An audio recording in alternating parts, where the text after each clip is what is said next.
Now, if you've been following along in the past couple videos, you may have clued in on a couple things that I said. One of the big things that I said in the first and in the second video was you probably shouldn't be staking your Solana directly on a validator. And that may be kind of shocking for you to hear. You also may have heard me say something at the very end of the last video that Marinade Finance may, just maybe, be the most important player in the entire Solana staking ecosystem. It's a really big claim, and in this video, I'm going to show you why and tell you how you could get started actually liquid staking your Solana and why that's probably the route that you want to go. Let's go.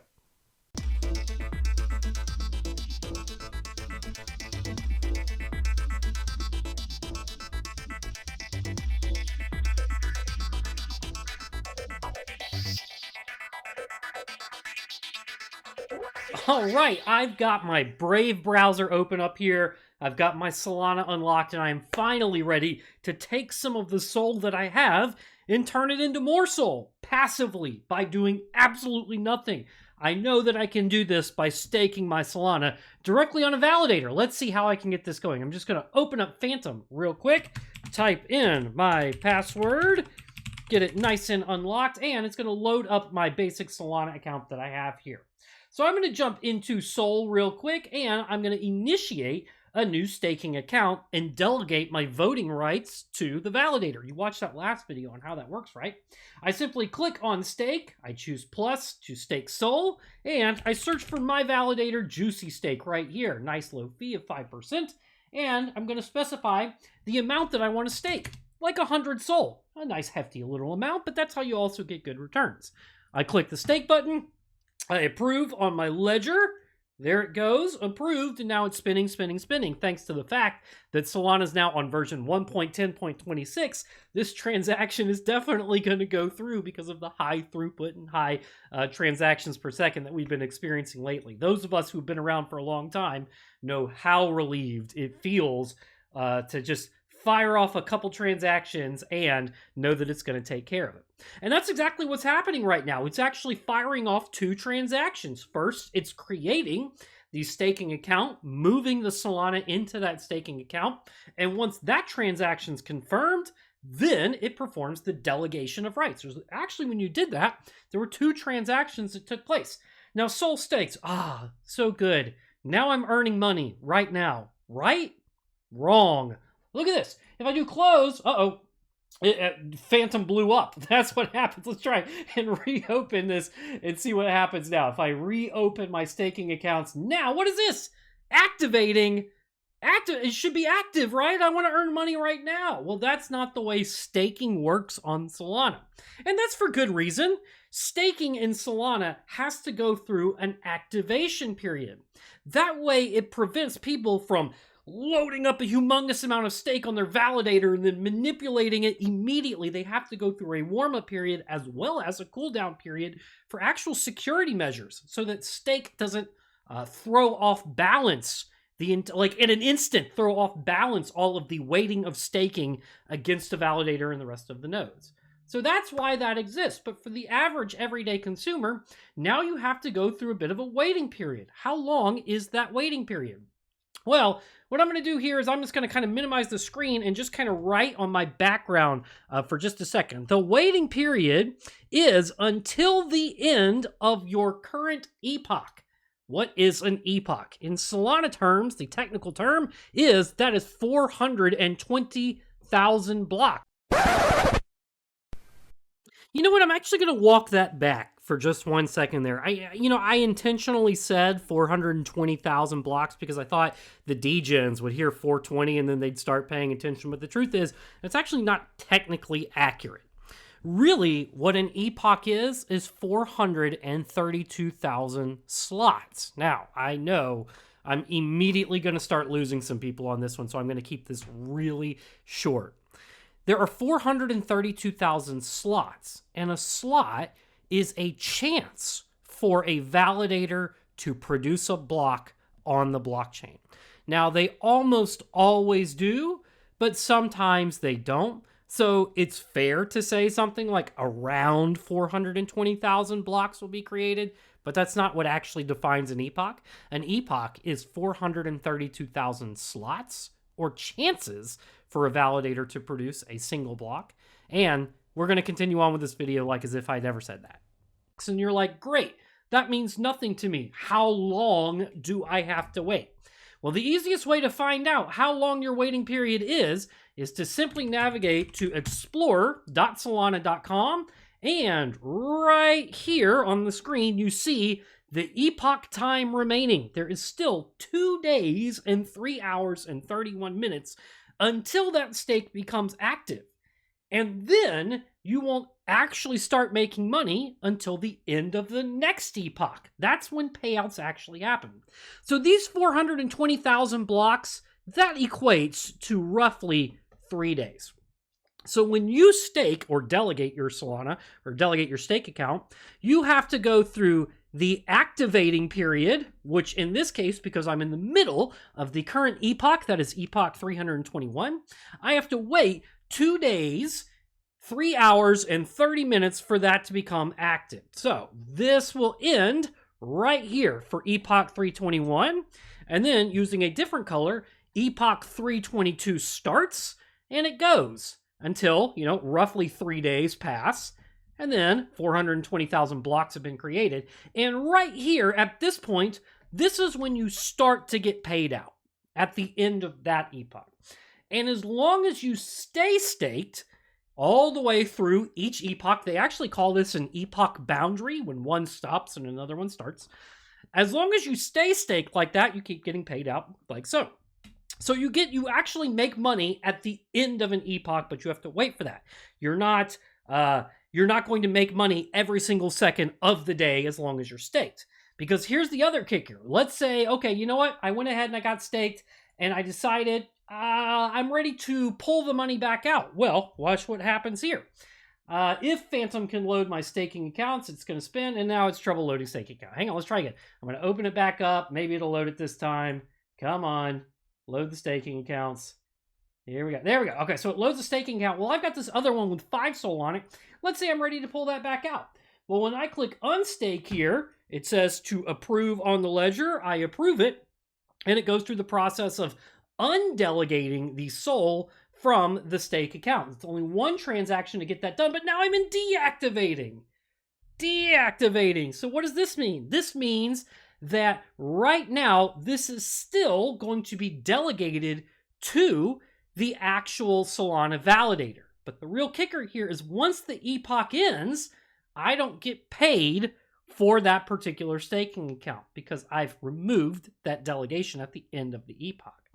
Beyond that, once it's deactivated, it's still living in the stake account.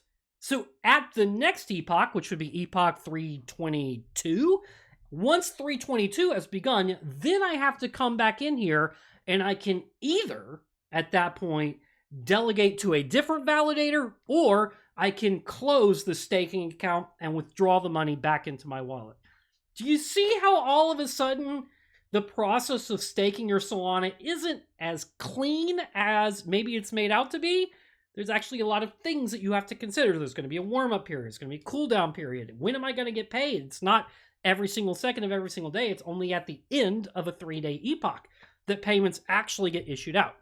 And this is why in the previous videos I said, if you're going to stake Solana, you really, like directly on a validator or delegate directly to a validator like I've done right here with Juicy Stake, you really only do that because I know Juicy Stake and I like Juicy Stake and I want to show my support to that particular person who's running that validator. And I don't mind having a 3-day warm-up and 3-day cooldown because I'm in it for the long run. And I don't mind that payments don't happen but every 3 days because I'm going to stick with it for over a year and it's going to end up being, 5 to 7% APY, roughly based on how all the transactions work. So that is why you may not want to stake directly on a validator. But you're sitting here thinking to yourself, well, I still want to stake. I still want to do my part to decentralize the network. And I still want to end the day with more coins than I started the day. That's really the goal, right? This is where liquid staking really changes the game.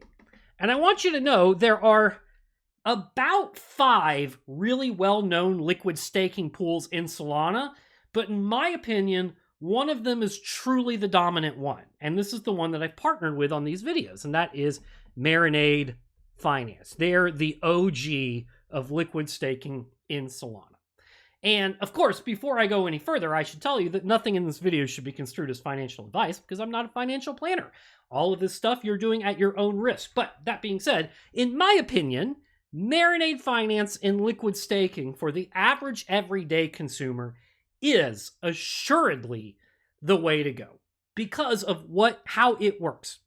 The way it works is Marinade Finance has a pool of SOL, and you, the consumer who wants to stake your SOL but doesn't necessarily want to tie it up and doesn't necessarily want to wait every 3 days to accrue interest, you can deposit your SOL into their gigantic pool of SOL.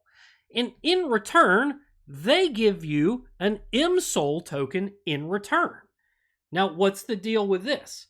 Well, what they've actually done behind the scenes is they take your SOL that you have here, because they've got a gigantic pool of it, and what they do is they stake it. And they stake it all across the world, across so many different validators, it's silly.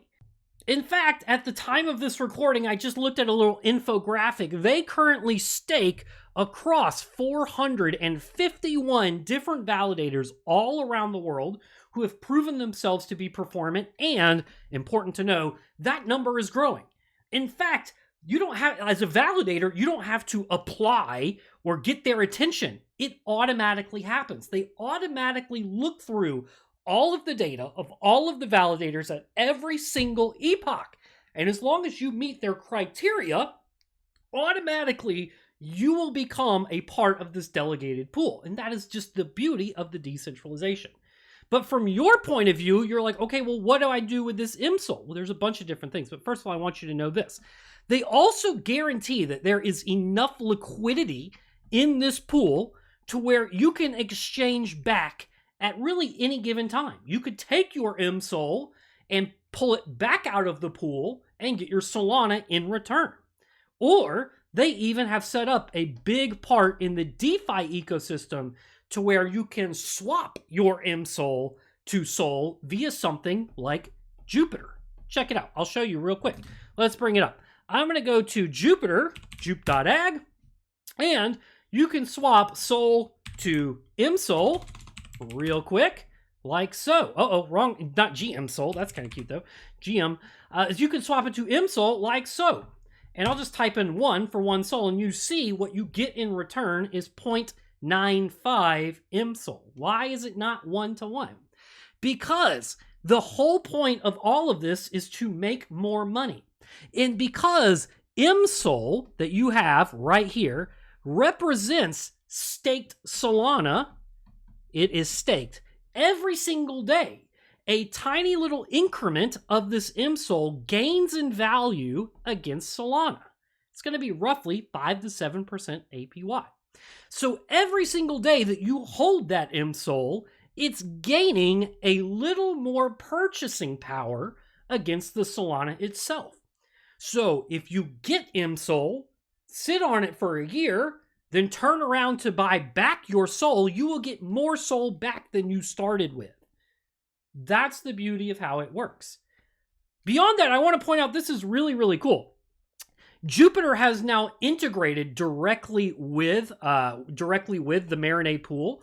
So if the best possible exchange is actually to stake the SOL through the pool and then mint new mSOL back, then Jupiter will actually take that route. Although right now it looks like it's kind of a split between Mercurial and Saber to actually do that. Now, I want to point out another thing that you can do with this mSOL that I think is pretty fascinating. Because SOL and mSOL both effectively have the exact same chart. They move directly together because they're both mapping to underlying Solana, right? SOL is SOL, and mSOL is SOL that gains a little bit of interest against the SOL. But effectively, they have the exact same chart. If SOL goes up 10%, you can expect mSOL to go up about 10%. That makes this a stable pair. No different from how USDC to USDT is a stable pair. It's $1 to $1 because they have the exact same chart and market volatility doesn't affect them as opposed to an unstable pair. So an additional thing that you can do with that mSOL is you can start to leverage the entire DeFi ecosystem. From the simplest thing that you can do, you can jump into Tulip, jump over into lending, and then right there's mSOL, where you can earn an additional 5% APY on your mSOL. Now, this is DeFi. DeFi comes with risks, okay? This is not, once you move out of traditional staking and doing the liquid staking pool and you move into DeFi, you're incurring a significant amount more risk and you need to do your own research before you do these things. But know that there are things that you can do with your mSOL after you've got it rather than just sit on it. Beyond that, there's another one that I like a lot, and that's actually using the Orca whirlpools. The Orca whirlpools are leveraged liquidity farming. Again, a significant amount of risk, but right here, now you have the ability to deposit your mSOL as well as a similar amount of Solana into the actual liquidity pool and earn an additional 17% APR on top of that. But wait, there's more. You may have noticed not only are you earning more of the liquidity from the fees, if you do this with Orca, you'll also earn Orca rewards and Marinade rewards. Now Marinade, the Marinade token itself, is the governance token that dictates how the liquid staking pool even operates in the first place.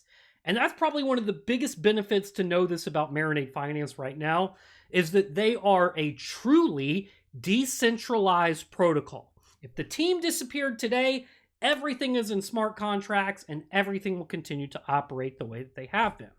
But holders of the Marinade token even get voting rights to determine how the Marinade liquid staking protocol should work. So here's where you actually go to vote. Here you can see I have locked up a certain amount of my Marinade tokens. It looks like roughly 53 Marinade tokens. And with that, I can vote on proposals, or I can vote for Marinade to delegate a portion of their stake to these underlying validators right here. There's a list of validators. We can actually do view all gauges. Here's a list of all the validators, and with those Marinade tokens, I can say, you know what, I really like them, and I want you to delegate some of your gigantic pool to some of these validators. Now, at the time that I'm recording this, Juicy Stake is not there because my validator node hasn't been alive long enough to be discovered by the Marinade Finance protocol yet. But by the middle of next week or like the very beginning of July 2022, Juicy Stake should be there, and I absolutely will use some of my Marinade tokens to vote for, delegation to the Juicy Stake validator node. But there have been a lot of other validators in the ecosystem that have helped me get up and started. People like Cogent, people like Shadowy Supercoders, and people like Stake Economy. I actually use Stake Economy every single day to look at the health of my dashboard. So anyways, this is a really, really cool thing for people who are big into the validator ecosystem and how you can actually vote to delegate portions of the staking pool to the actual validators themselves. And to be honest with you, validators without Marinade Finance and this gigantic pool that gets automatically distributed, it wouldn't be possible. It's really, really difficult to run a validator node and then be profitable. And that's why liquid staking becomes the real deal. So let's take a look at it from the actual portal. We're going to go to Marinade Finance, and I'm going to choose Start Staking SOL without locking my funds. We'll connect my wallet, like Phantom right here. I'm going to, delegate something like 10 SOL, like this, to mSOL. I click Stake SOL. It asks me to approve the transaction, but of course I have to unlock my wallet. So I'm going to unlock my wallet, and the last number there, and now I approve the transaction. So what is it doing? I am depositing roughly 10 SOL into their pool, and they are minting 10 new mSOL tokens. Now, what can I do with these mSOL tokens? I can use mSOL in DeFi. It shows you all of the different places immediately that I can use these in DeFi. I can stake my mSOL tokens directly. I can provide liquidity on their own liquidity pool. Or I could do things like leveraged farming, where I could actually go to Orca and do the whirlpool like I was just talking about. This is an entirely different world out there for you to start to explore. And the big thing, the big takeaway is, because I hold mSOL right now, I am now accruing interest. Just like that. I'm now accruing interest. And when I'm ready to cash out, I can either go back to the original swap page where I did all of this stuff, or I can go to Jupiter and swap through a DEX or an AMM. This is a huge win for the average everyday consumer who doesn't feel very strong loyalty to one particular validator node or feel compelled to do it. They just want to have their SOL making money for them, and they want to stay 100% liquid. This is the answer. And this is why humongous enterprises who want to earn interest or earn additional Solana, this is really what they're going to. This is what they use. They use Marinade Finance. So that's my thought here on this. This is absolutely, if you're talking to a normie and they've now acquired Solana through something like Coinbase, now the next step is okay, well, you should do something with that Solana. If you don't want to get into the NFT ecosystem or the big DeFi ecosystem, don't worry, but at least swap it to mSOL or deposit it into the pool. That way, you're actually making more SOL on your SOL. At the end of the day, you can just swap it back and have more SOL than you started with.